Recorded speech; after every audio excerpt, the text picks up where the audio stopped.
Step 1. Pairing and testing. The collar has already been paired by default. However, let's demonstrate the pairing process. The remote control must be in our mode during pairing. After turning on the receiver, press and hold the power button for 3 seconds. You will hear a short beep, indicating that the receiver is ready for pairing. Press the sound button on the remote control, and the receiver will emit a longer beep, indicating that the pairing process has been completed.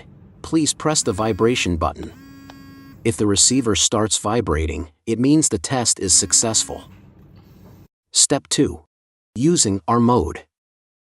Before using the R mode, there are a few important considerations that will greatly affect your device's effectiveness.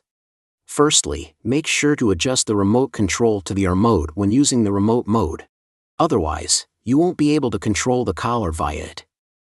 Secondly, when wearing the collar, ensure that the rubber prongs are in contact with the dog's skin. Otherwise, the shock mode may not work effectively. Lastly, it is important to use the device within a range of 2,600 feet and ensure there are no obstructions in between. Next, I will demonstrate how to adjust the work intensity in our mode. First, make sure you're currently in our mode. The sound doesn't need to be adjusted. Vibration and electric shocks both support adjustments from 0 to 99 levels. To adjust the vibration level, press the antenna in the upper right corner of the remote control, then rotate it to switch between levels. 0 means the vibration is turned off. Once the adjustment is complete, you can press the vibration button to test it. Press the antenna again to switch to adjust the electric shock level. Rotate the antenna left or right to adjust the level. You can use a test strip to check if the electric shock is effective and judge the intensity based on the brightness.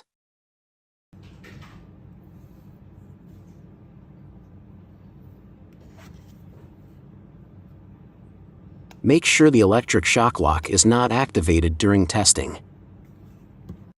Once you've completed the overall setup, you can simply press the sound, vibration, or shock buttons on the remote control at any time to train your dog.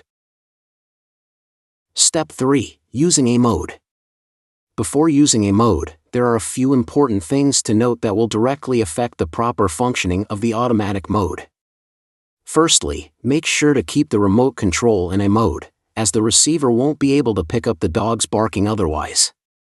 Secondly, when wearing the device, the rubber prongs must be in contact with the dog's skin. This ensures accurate detection of the dog's barking and allows the electrical current to be transmitted to the dog in shock mode. Lastly, you'll need to adjust the sensitivity level to find the most suitable setting. If the automatic mode is not triggering frequently, it indicates that the sensitivity is too low. If the collar activates unnecessarily, it indicates that the sensitivity is too high. It is essential to find the appropriate sensitivity level, as the collar may not function properly in automatic mode otherwise. Firstly, ensure that the remote control is set to a mode. Press the S button on the receiver to adjust the sensitivity. 1 beep indicates level 1, the lowest sensitivity. 2 to 4 beeps indicate sensitivity levels 2 to 4, respectively. Long beep indicates level 5, the highest sensitivity. You can adjust the vibration and shock levels using the same method as in our mode. Level 0 also indicates that both shock and vibration are turned off. When using a mode, you can observe the collar's automatic triggering and anti-barking effects, and calibrate the collar's sensitivity and intensity according to your needs.